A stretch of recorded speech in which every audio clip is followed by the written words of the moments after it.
Witajcie, jestem Bartek i jestem fanem starych amerykańskich Fordów. Od kilku lat rozważałem możliwość zakupu takiego pojazdu i w końcu stało się. W sierpniu 2022 roku kupiłem taki pojazd. Ford został kupiony na aukcji jednej z amerykańskich ubezpieczalni. Skąpy opis samochodu mówił o uszkodzeniu blacharskim boku oraz problemach elektrycznych. Pojazd został kupiony z miejscowości Spokane w stanie Waszyngton. Stamtąd został przetransportowany do portu w LA, gdzie trafił na statek, który przez kanał panamski przewiózł go do portu w Rotterdamie. Była to długa podróż licząca ponad 20 tysięcy kilometrów, a obecnie widzicie moment przyjazdu tego samochodu pod mój dom.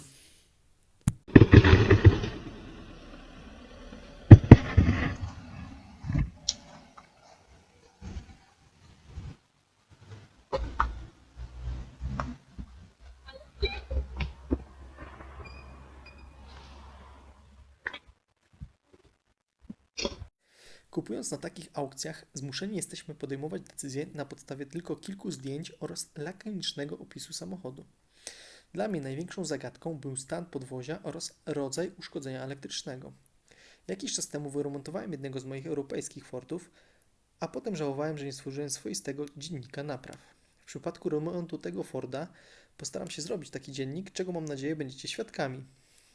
W planach jest rozebranie tego pojazdu na śrubki, odnowienie blacharskie, pyskowanie ramy, odnowienie lakarnicze itd. Wstępnie zakładam, że powyższe prace potrwają około 2 lat, więc trzymajcie za mnie kciuki i subskrybujcie mój kanał. Pozdrawiam.